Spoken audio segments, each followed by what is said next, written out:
हा, नमस्कार मित्रांनो. हे आहे मराठी दर्शन आणि मी आहे डॉक्टर अशोक राणा. आपण दिवाळीच्या काळामध्ये येणाऱ्या काही सणांची माहिती पाहणार आहोत आणि त्यासोबतच वेगवेगळ्या लोकांच्या मध्ये काही समाजामध्ये दिवाळी कशी साजरी होते त्याचीही माहिती पाहणार आहोत. आज आपण आदिवासींच्या प्रदूषणमुक्त दिवाळीबद्दल माहिती पाहत आहोत. आपण दिवाळी साजरी करतो आणि त्या दिवाळ सणाचं जे दैवत असतं ते लक्ष्मी असतं आणि कुबेर असतो. आणि विशेषतः श्रीमंत लोकांचा हा सण आहे. पैशासाठी हा सण केला जातो. का लक्ष्मी ही संपत्तीची देवता आहे. म्हणजे लक्ष्मीच्या पूजेनी आपल्या घरात संपत्ती येते असा एक समज या सणाच्या निमित्त जे काही विधी होतात, जे काही आपण उपक्रम साजरे करतो त्या उपक्रमाच्या निमित्ताने असा तयार झालाय. पण लक्ष्मी हा जो शब्द आहे त्याच्याबद्दल आपण यापूर्वी बरेचदा माहिती पाहिली आहे. लक्ष्म हा शब्द आहे मुळात संस्कृतमध्ये लक्ष्म शब्द आहे, त्याचा अर्थ होतो चिन्ह. आणि लक्ष्मी ही चिन्ह आहे. कशाचं चिन्ह आहे? ते आपल्या घरी जी सुबत्ता आली आहे, पिकाची कापणी झाल्यानंतर जी काही सुबत्ता येते किंवा पिकाची कापणी होणार आहे या आनंदाने आपण जेव्हा एकत्र येतो तेव्हा त्याला आपण दिवाळी म्हणतो. या सणाचे जे काही संदर्भ आहे, प्राचीन संदर्भ, त्यावर एक स्वतंत्र भागच आपण करणार आहोत. पण आदिवासींची दिवाळी आपल्या सगळ्या दिवाळीच्या सणांपेक्षा वेगळी आहे.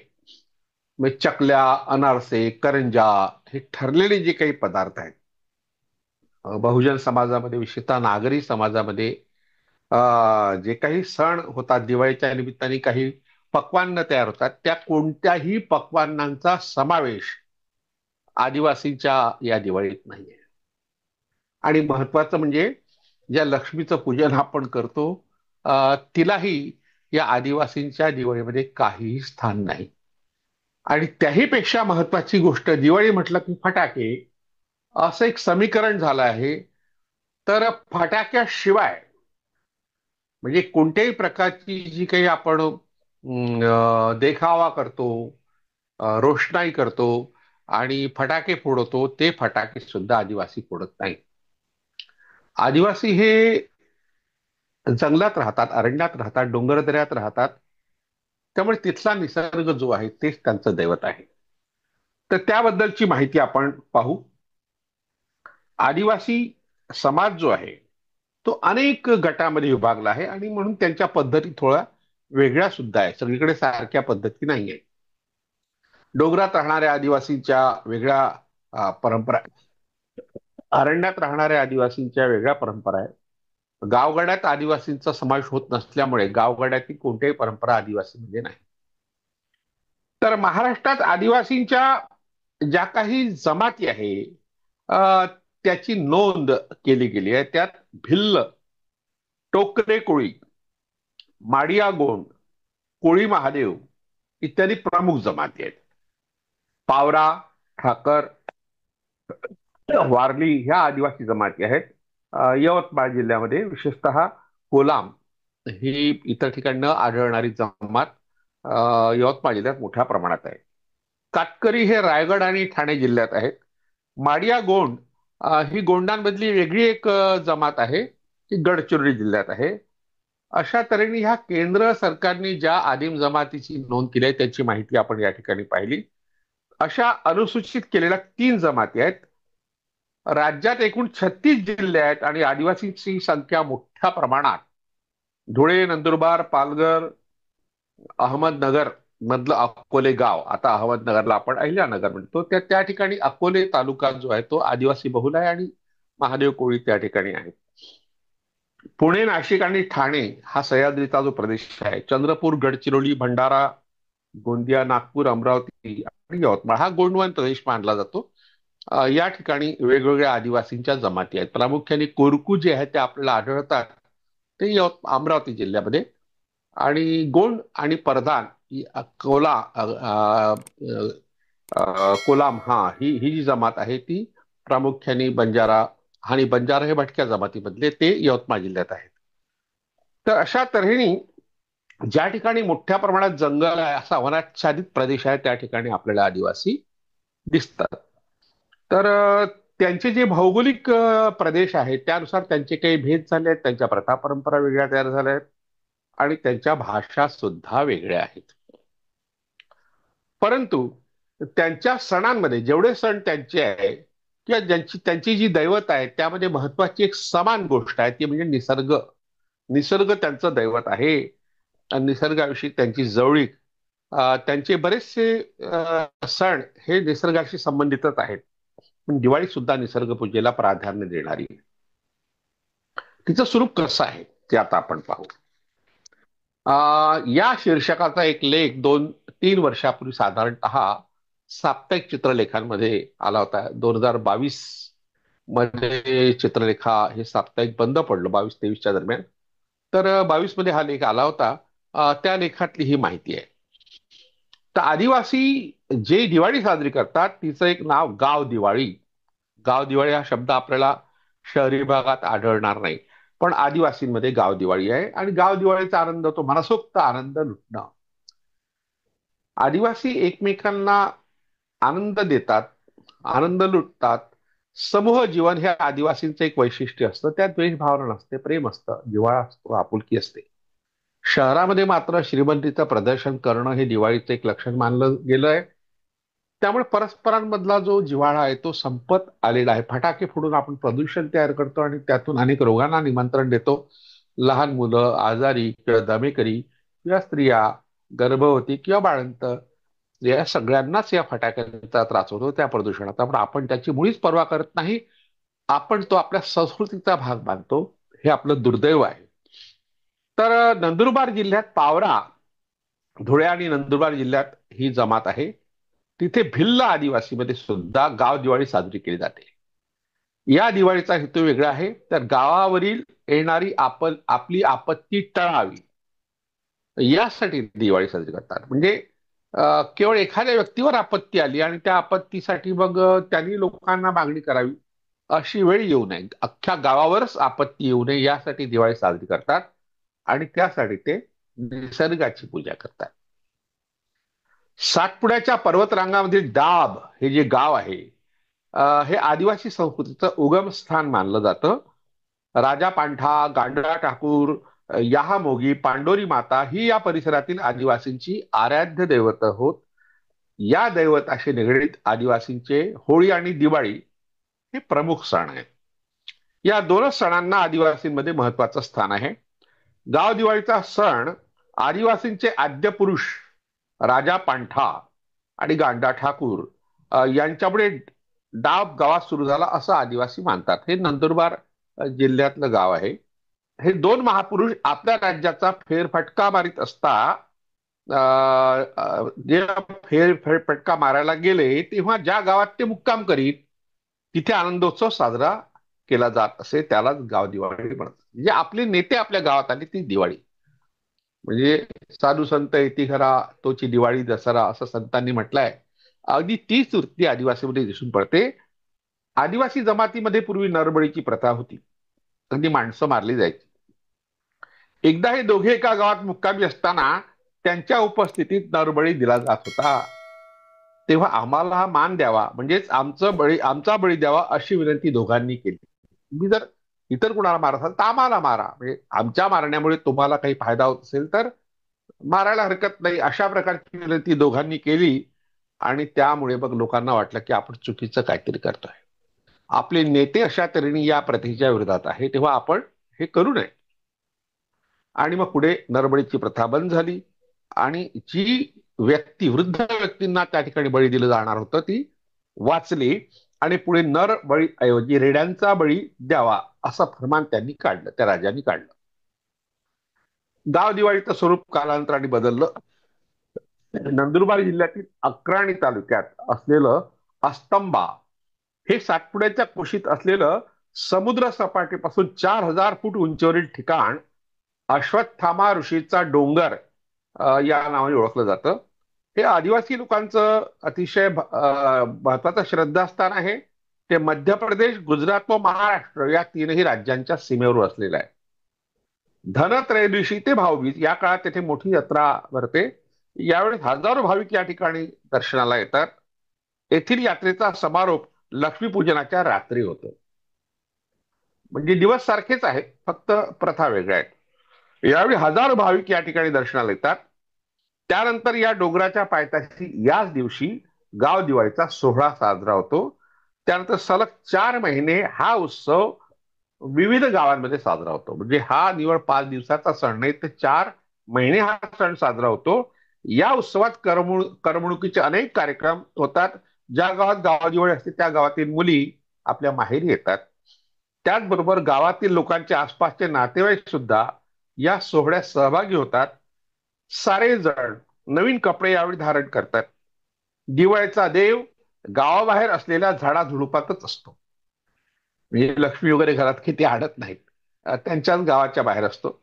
गावाच्या सीमेवर आदिवासींचे बाग देव, डोंगऱ्या देव म्हणजे डोंगराचा देव, शिवाऱ्या देव म्हणजे शिवाराचा देव, या सर्वांची ते एकत्रित पूजा करतात. आणि पूजा झाल्यानंतर गावाचा पाटील किंवा प्रमुखाच्या हस्ते रेडा किंवा कोंबड्याची मान कापली जाते.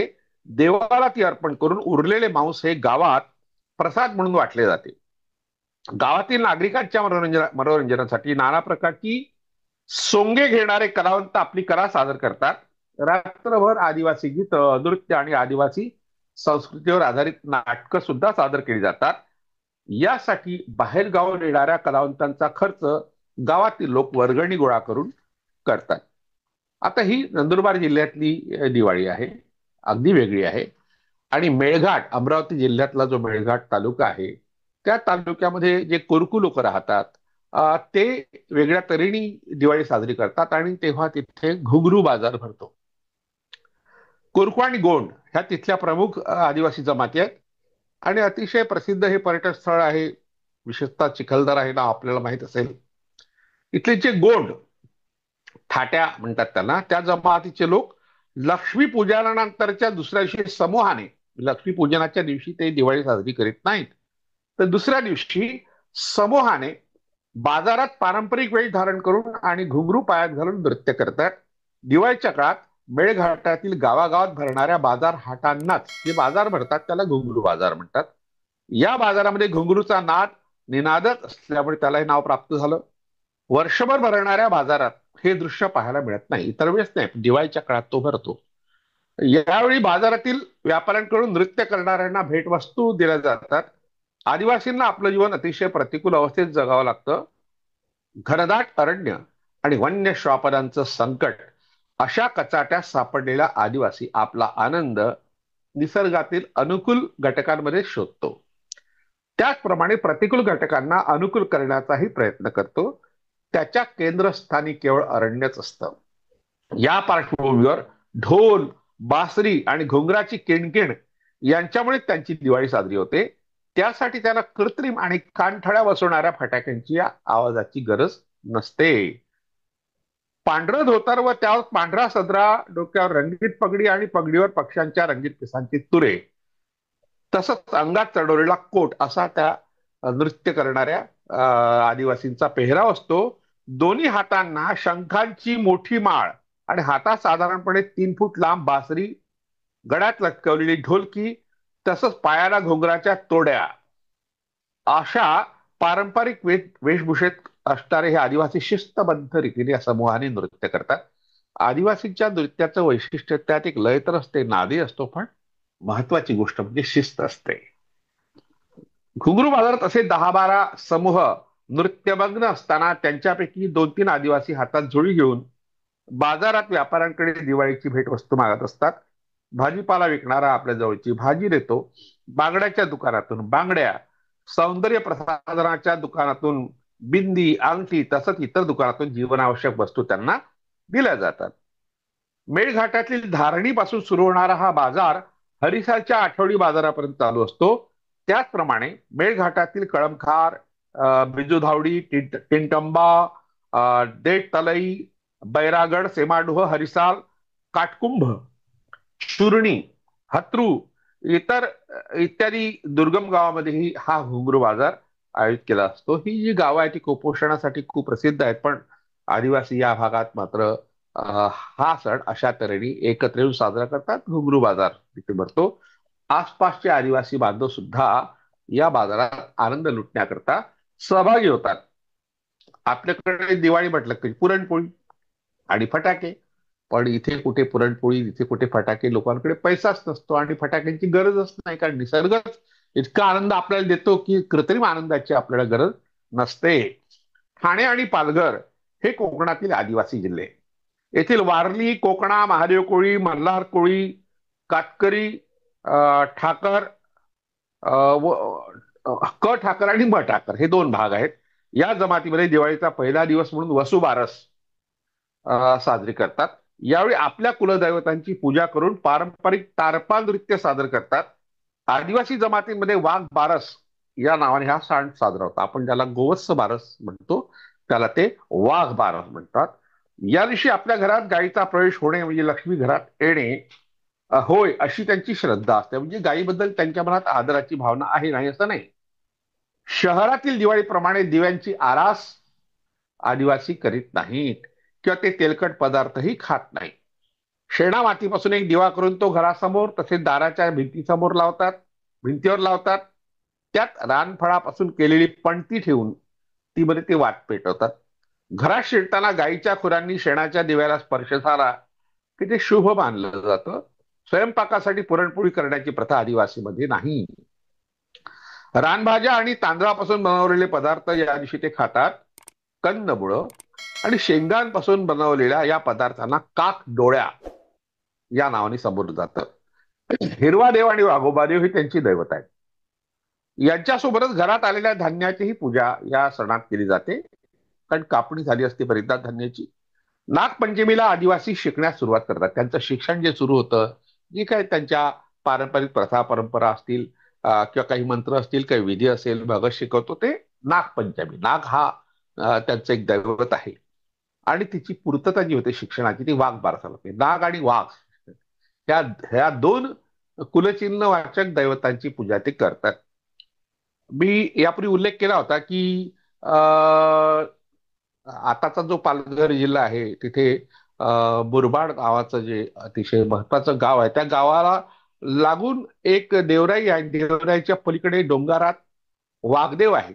मी 3 वर्षांपूर्वी त्या परिसरात ते मुरबाडचे आमचे एक मित्र आहे अविनाश घरड, ते टिटवाळा येथील आमचे दुसरे मित्र आहे ऍडव्होकेट जयेश वाणी यांचेही मित्र आहेत. आणि त्यांच्या मदतीने किंवा गावकऱ्याच्या मदतीने त्यांनी टिटवाळ्याला एक म्युझियम बनवलं. त्यात आदिवासींच्याही वस्तू आहेत आणि इतर शिल्प त्याला सापडले आहेत. त्यांच्यासोबत मला ते वाघदेव पाहायची संधी मिळाली 3 वर्षांपूर्वी. त्यांचा उल्लेख आवश्यक आहे करणं. तर हा वाघदेव त्या ठिकाणी असतो आणि त्यासाठी सिद म्हणजे आपटा, आपट्याच्या बुंद्याजवळ गुरु तांदळाच्या 5 पुंजके घालतो, नारळ 5 खाजे, कोंबडा चढवतो. खाजा म्हणजे खाऊ. मग चेल्याला, जो शिष्य असेल त्याला जवळ बसून त्याच्याकडून आजपर्यंत शिकवलेली विद्या सर्व मुखोद्गत केलेली असते तिची संपूर्ण आवृत्ती करतो. जे काही शिकलं असेल ते त्याच्याकडून बदलून घेतो.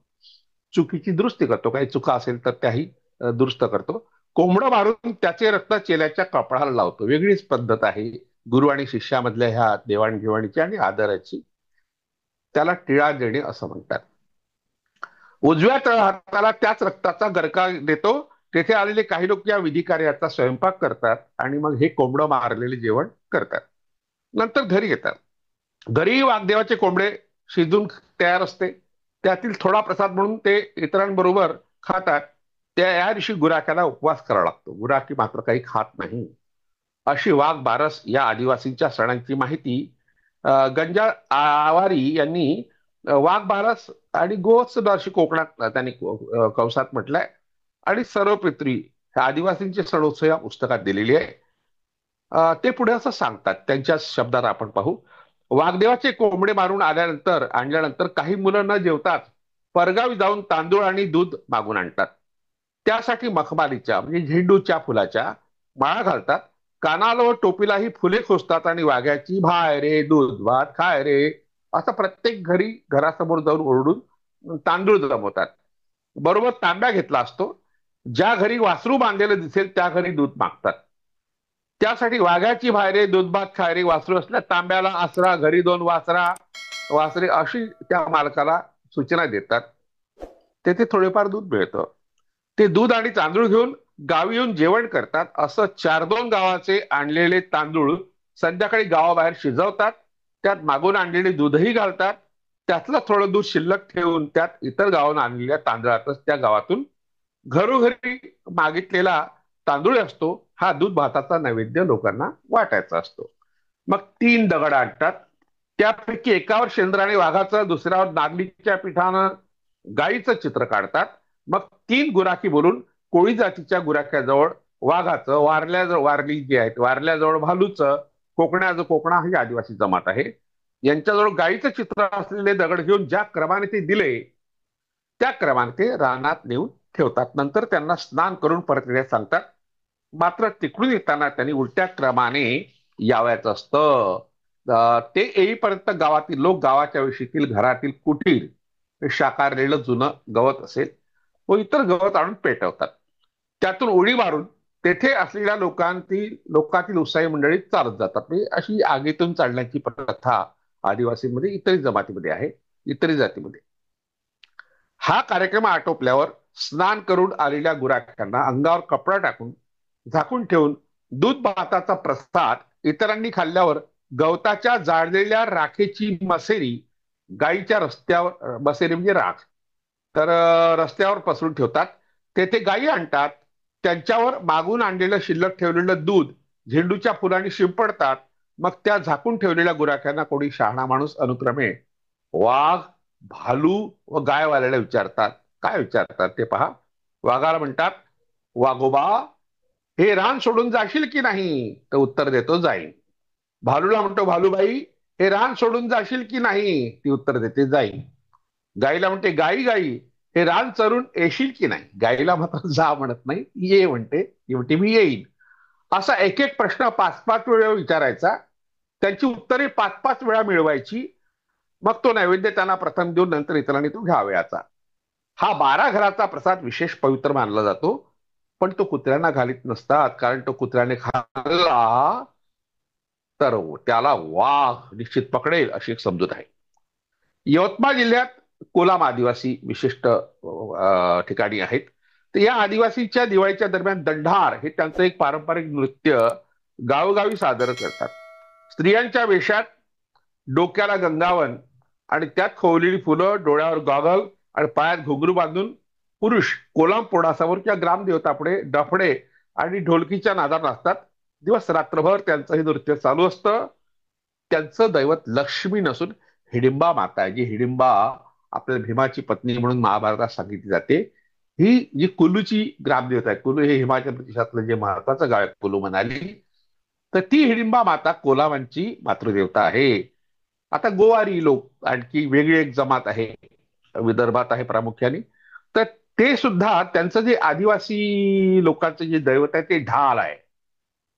ढाल कशाला म्हणतात ते पाहू. 30 ते 40 फूट लांब बांबूवर 3 ते 4 मुखी ढाल उभारण्यात येते. घरोघरी ही ढाल नेण्यात येते. ढाल पूजन हा त्यांच्या दिवाळी उत्सवाचा मुख्य भाग आहे. अशा पद्धतीने आदिवासीच्या विविध जमातींमध्ये दिवाळी साजरी होते. गायीप्रमाणेच म्हशीचंही पूजन यावेळी केलं जातं. म्हणजे असं नाही की बा म्हशीला टाळायचं, असं नाही, वगळायचं. तर तिचीही पूजा होते. नागरी दिवाळीपेक्षा ही दिवाळी वेगळी आहे, आगळी वेगळी आहे. आता नागरी दिवाळी जी आहे तिचं वैशिष्ट्य असं आहे की त्यात फटाका नाही फोडला तर दिवाळी कशी, असा एक विचित्र समज झालेला आहे. आणि ते लोक सुसंस्कृत आहे असा एक गैरसमज आहे. तर सुसंस्कृत शब्दासाठी हिंदी भाषेत शहरी शब्द आहे. नागरिक म्हणजे नगरात राहणारे, म्हणजे सुधारलेले या अर्थाने, याही अर्थाचा तो शब्द आहे. अशा नागरिकांमध्ये प्रचलित असलेली दिवाळी या सणामध्ये फटाक्याला अतिशय महत्वाचं स्थान आहे. विशेष म्हणजे हे लक्ष्मी पूजनानंतर लक्ष्मी छाप फटाका फोडायचा अशी पद्धत पूर्वी होती. मग काही लोकांनी विरोध केला की लक्ष्मीला काही याला फोडायचं, आणि मग तो फटाका खूप आवाज करणार होता, आम्ही लहानपणी पाहिला आहे तो. तर अशा तऱ्हेने या लक्ष्मीच्या प्रतिमेच्या चिंधड्या करणारा फटाका त्या काळात फार लोकप्रिय होता. आता तसा कोणी करत नाही. काही धर्मरक्षकांनी सांगितलं की तुम्ही आपल्या दैवतालाच अशा तऱ्हेने विद्रूप करता, कोणत्याही प्रकारच्या दैवतांच्या प्रतिमा फटाक्यावर असू नये अशा प्रकारची मागणी काही लोकांनी केली. आणि मग फटाका कंपन्यांनी मात्र ती मानली आणि देवतांची चित्र ठेवणं बंद केलं. तर एक लक्ष्मी बॉम्ब नावाचा एक सिनेमा होता, म्हणजे जेव्हा हा लेख लिहिला त्यावर्षी, अक्षय कुमार आणि कियारा अडवाणीचा. तर त्या चित्रपटाचं नाव बदलण्याकरता काही हिंदुत्ववाद्यांनी धमकी दिली. मग त्याचं शीर्षक फक्त लक्ष्मी असंच ठेवण्यात आलं. ही घटना घडली होती 3-4 वर्षापूर्वी. तर हे जे फटाके आपण फोडतो त्यामुळे जे प्रदूषण होतं त्याचे काय परिणाम होतात आणि त्यावर कोणता कायदा आहे याबद्दलची माहिती या ठिकाणी आपण पाहू. फटाके फोडल्यामुळे जसे ध्वनी प्रदूषण होते तसे वायू प्रदूषण सुद्धा होते. आवाज करणाऱ्या फटाक्यांपेक्षा आवाज न करणारे म्हणजे शोभेचे फटाके अधिक प्रदूषण करतात. फायर क्रॅकर्स मध्ये सल्फरचे घटक अधिक असतात. बँडर्स बंडर्स स्टेबिलायझर्स ऍक्सिडायझर्स कमी असणारे घटक आणि रंग अशा फटाक्यामध्ये राहतात. रंगीत दिवे तयार करणाऱ्या फटाक्यांमध्ये antimony sulphide, barium nitrate, aluminium, तांबे, लिथियम आणि स्ट्रांटियम याचं मिश्रण असतं. जेव्हा हे शोभेचे फटाके उडवले जातात तेव्हा त्यातील बरीचशी रसायनं हवेत मिसळली जातात. तर हवेसोबत आपल्या श्वासाने फुफ्फुसात जातात, त्यामुळे दम्यासारखी आजार होऊ शकतात. हवेची गुणवत्ता तर बिघडते, वायू प्रदूषण होतं. दिवाळीचा सण ज्या काळात होतो त्या काळात धुकंही वाढलेलं असतं, त्यामुळे होणाऱ्या प्रदूषणात हे फटाके भर टाकत असतात. त्यामुळे अल्झायमर आणि फुफ्फुसाचा कर्करोग यासारखे भीषण रोग लहान मुलं आणि वयस्क व्यक्तींमध्ये निर्माण होऊ शकतात. म्हणून आपण दिवाळी साजरी करताना ही काळजी घेतली पाहिजे की फटाके न फोडलेले बरे. कारण आदिवासी फोडत नाही ना, त्यांचं काही अडत नाही, तर आपण कशाला हा आटापिटा करायचा फटाक्याचा. तर धडाम आवाजाचे आकर्षण असणाऱ्या फटाक्यामुळे ध्वनी प्रदूषणही मोठ्या प्रमाणात वाढतं. मनुष्याच्या कानामध्ये साधारणपणे 5 डेसिबल इतका आवाज सहन करण्याची क्षमता असते, परंतु फटाक्याचा सरासरी आवाज हा 125 डेसिबल असतो. त्यामुळे असे फटाके फोडल्यानंतर अनेकांना कानाचे विकार बराच काळ पण चालू असतात. फटाके फोडल्यानंतर होणाऱ्या धुरामुळे अनेकांना श्वसनाचे आजार होतात. लहान मुलं, वृद्ध आणि आजारी माणसांना फटाक्यांचा विशेष त्रास होतो. त्यामुळे रात्री 10 वाजता फटाके फोडण्यास शासनाने बंदी घातली आहे. पण आपण धर्माच्या नावाने, संस्कृतीच्या नावाने, देवाच्या नावाने काही विचित्र परंपरा सुरू केल्या आणि उद्धटपणाने त्या चालू ठेवल्या आहेत. जी व्यक्ती या नियमाचं उल्लंघन करील त्याला 6 महिने कारावासाची शिक्षा होऊ शकते, पण अजूनही काही झालेले दिसत नाही. 2005 साली सर्वोच्च न्यायालयाने दिलेल्या आदेशानुसार देशभर हा कायदा अंमलात आला, परंतु त्याची अंमलबजावणी काही होत नाही. 1973 मध्ये प्रस्तुत झालेल्या विस्फोटक नियमावली आणि विस्फोटक अधिनियम याचं पालन नीटपणे केलं जात नाही. या कायद्यानुसार जिथे आपण फटाके फोडतो त्या ठिकाणी 145 डेसिबल पेक्षा अधिक तीव्रतेचा ध्वनी निर्माण होता कामा नये असं कायदा सांगतो. सर्वोच्च न्यायालयाने तसा आदेश दिलाय. वास्तविक असे फटाके निर्माणच होऊ नये असाही कायदा असायला हवा. तसा कायदा करून त्याची कठोरपणे अंमलबजावणी झाल्यास फटाक्यामुळे होणाऱ्या प्रदूषणापासून आपण मुक्त होऊ शकू. आता ही माहिती जेव्हा लोक सांगतात, सभा सुधारक किंवा ज्यांना प्रबोधन करायचं, तेव्हा लोक म्हणतात, विशेषतः जे स्वतःला हिंदुत्ववादी म्हणतात किंवा हिंदूंच्या सणाच्या वेळेस तुम्ही अशी बंधनं का लादता, कारण हिंदूंचा सण आहे, आम्ही फटाके फोडणार. आता फटाक्याचा हिंदूशी काही संबंध आहे काय? खरं म्हटलं की भारताचाही संबंध नाही. हा फटाक्याचा शोध चीनमध्ये लागला आणि तिथे फटाक्यासारखी बारूद जी होती ती सगळ्यात आधी त्यांनी तयार केली आणि जगभर पसरली. म्हणून फटाक्याचा शोध चीनमध्ये लागला आणि आपण त्यांना ते श्रेय दिलं आहे अभ्यासकांनी. फटाके निर्मितीमध्ये सुद्धा चीन हा अग्रेसर आहे. फटाक्याची भारतातील बाजारपेठ सुद्धा चीनी फटाक्यांनी काबीज केली होती. त्याचा भारतीय व्यापाऱ्यांना फटका बसला आणि त्यामुळे चिनी फटाक्यावर बंदी आणली गेली. तरीही नेपाळ मार्गे चीनमधून फटाके येत असतात. सीमेवरील घुसखोरीप्रमाणे ही एक घुसखोरी भारताला जाचक ठरली आहे. भारतीय फटाकेपेक्षा चिनी फटाके अधिक धोकादायक आहेत. संरक्षण आणि पर्यावरण या दोन्ही गोष्टींना त्यांच्यापासून धोका आहे. चिनी फटाक्यांमध्ये क्लोरेट आणि परक्लोरेट या विषारी केमिकलचा वापर केला जातो. एकूणच चिनी फटाके बनवताना हलक्या प्रतीचा आणि हानिकारक कच्चा माल वापरला जात असल्याने ते आपल्या फटाक्यांच्या तुलनेत स्वस्त आहेत. भारतात फटाक्यांची निर्मिती करताना पोटॅशियम परक्लोरेटचा वापर करण्यावर बंदी आहे. तरी चिनी फटाके बेकायदेशीर मार्गाने भारतात आणण्याची हडेलप्पी करतायत. आता हा सगळा प्रकार घातक आहे. फटाका भारतातला असो की चीनी असो, कोणताही फटाका हा काही उपकारक नाही, उलट श्वसनाच्या विकारांना निमंत्रण देणार आहे. आदिवासी पासून आपण एवढं शिकायला पाहिजे. अनेक लोक आदिवासींना मागासलेले मानतात, पण आदिवासी हे नागरिक या शहरी लोकांपेक्षा अधिक सुधारलेले आहेत, हे यावरून दिसून पडतं. या दिवाळीच्या वेळेस आपण फटाके फोडणार नाही, अशा प्रकारचा संकल्प करूया आणि आनंदाने दिवाळी साजरी करूया. दिवाळीच्या सर्वांना सदिच्छा देतो आणि याच ठिकाणी थांबतो.